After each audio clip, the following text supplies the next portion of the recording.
Hello everyone, welcome to dynamic study. तो आज की वीडियो में हम समझेंगे कि एट्रिशन वर्सेस रिटेंशन क्या होता है। अक्सर आपने सुना होगा कि एट्रिशन रेट की हम बात करते हैं या रिटेंशन रेट की हम बात करते हैं। ये दोनों टर्मिनोलॉजी एट्रिशन एंड रिटेंशन, इनका क्या मीनिंग है। अक्सर क्या होता है कि हम इन दोनों टर्मिनोलॉजीज़ में काफ़ी कंफ्यूज हो जाते हैं और किस जगह पर किसको यूज़ करना है इसमें काफ़ी कन्फ्यूज़न क्रिएट हो जाती है। तो चलिए इसके बारे में आज हम डिस्कस करते हैं। तो इस पूरे वीडियो में हम देखेंगे कि इनकी मीनिंग क्या होती है, इनके बीच में डिफरेंसेस क्या है एंड किस फॉर्मूले से हम attrition rate and retention rate को कैलकुलेट कर सकते हैं। चलिए स्टार्ट करते हैं क्लास। ओके, तो सबसे पहले हम बात करेंगे एट्रिशन रेट की। एट्रिशन का मतलब क्या होता है। देखिए, एट्रिशन रेट को चर्न रेट भी बोलते हैं। अक्सर आप कभी बुक पढ़ेंगे या आप अगर ऑनलाइन सर्च करेंगे एट्रिशन के बारे में तो आपको चर्न रेट भी आएगा लिखकर, तो वहाँ पे कंफ्यूज नहीं होना है हमें, ये दोनों चीज़ें ही एक हैं।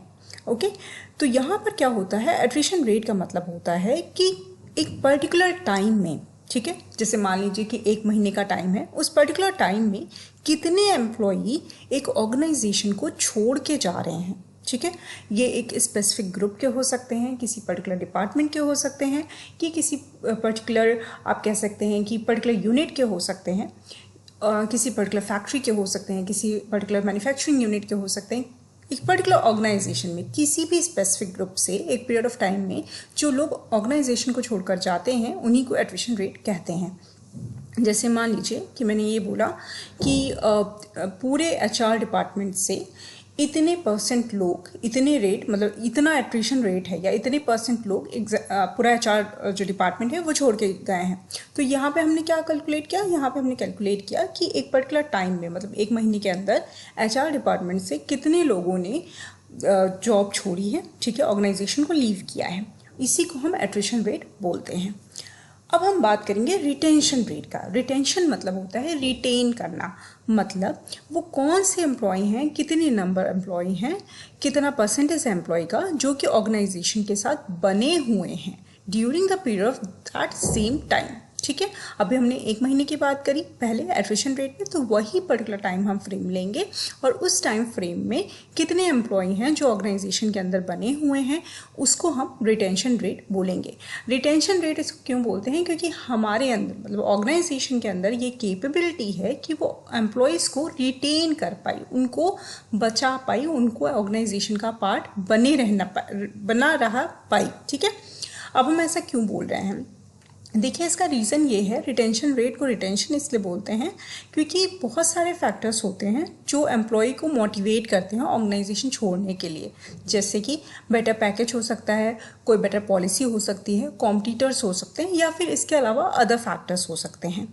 तो ये सारे फैक्टर्स को देखते हुए भी जब कोई ऑर्गेनाइजेशन में एम्प्लॉयज़ नहीं छोड़कर जाते हैं तो उनको हम रिटेंशन रेट इसीलिए बोलते हैं क्योंकि उसमें ऑर्गेनाइजेशन का बेनिफिट होता है, प्लस ऑर्गेनाइजेशन की मेहनत होती है कि वो एम्प्लॉयज़ को रिटेन कर पा रही है। ओके, अब आगे हम बात करेंगे कि एट्रिशन एंड रिटेंशन किस तरीके से एक दूसरे से अलग अलग हैं। सबसे पहली बात, एट्रिशन में, ठीक है, जो लोग छोड़ के जाते हैं उसमें हम न्यू हायर्स को भी इंक्लूड करते हैं। रिटेंशन में हम न्यू हायर्स को इंक्लूड नहीं करते हैं। ओके, इन सबको पहले आप पढ़ लेते हैं पॉइंट, उसके बाद मैं उसको समझाऊंगी आपको। अब एट्रिशन में typically considers voluntary and involuntary turnover, दोनों ही हम यहाँ पे कैलकुलेट करते हैं। वॉलेंट्री भी कभी कभी कैलकुलेट करते हैं और इनवॉलेंट्री टर्नओवर भी कैलकुलेट करते हैं।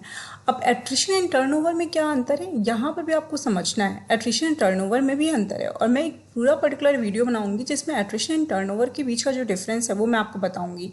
बट अभी ये समझ लीजिए कि ज़्यादातर ऐसा होता है कि वॉलेंट्री एंड इनवॉलेंट्री, मतलब जो कोई निकाला गया है वो, या फिर कोई अपने आप से निकला है ऑर्गेनाइजेशन से, तो इन दोनों ही कंडीशन में हम क्या करते हैं, इसको रिकॉर्ड करते हैं एज अ एट्रिशन। लेकिन इन दोनों में अंतर होता है, कोई किसी को निकालना एंड कोई अपने आप से निकलता है, इन दोनों को ही हम एट्रिशन एंड आपका टर्नओवर इसमें अलग अलग देखते हैं। एक अलग वीडियो में हम इसको समझेंगे। तो अभी के लिए बस ये समझिए कि एट्रिशन में आपका ज़्यादातर क्या होता है, वॉलेंट्री एंड इनवॉलेंट्री टर्नओवर दोनों को कैलकुलेट किया जाता है। टर्नओवर क्या है, टर्नओवर का मतलब कि कितने लोग कंपनी से बाहर गए हैं। टर्नओवर को और डिटेल में हम नेक्स्ट वीडियो में समझेंगे, नेक्स्ट क्लास में समझेंगे।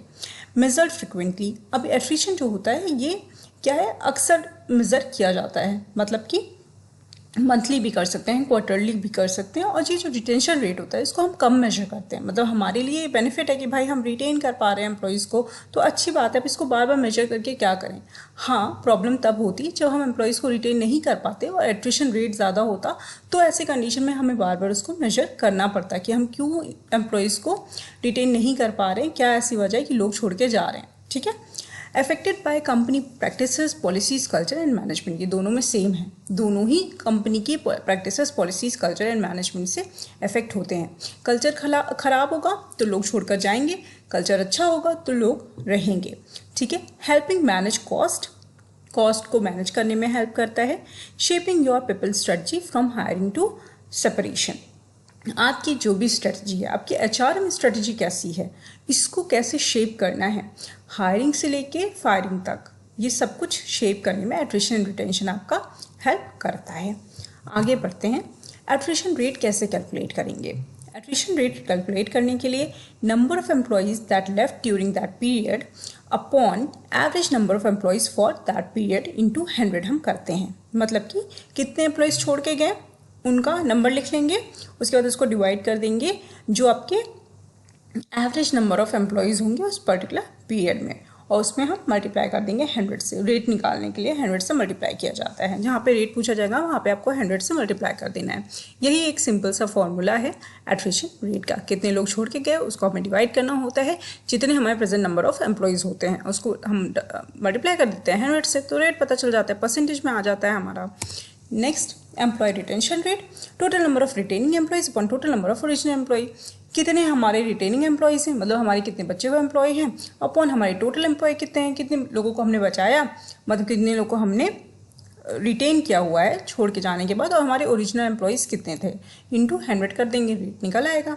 ये आपका हो गया रिटेंशन रेट। तो ये रहा आपका attrition and retention. I hope ये टॉपिक आपको क्लियर हो गया होगा। कोई क्वेश्चन है तो आप कमेंट में पूछ सकते हैं। Thank you so much. Keep on watching and keep on learning.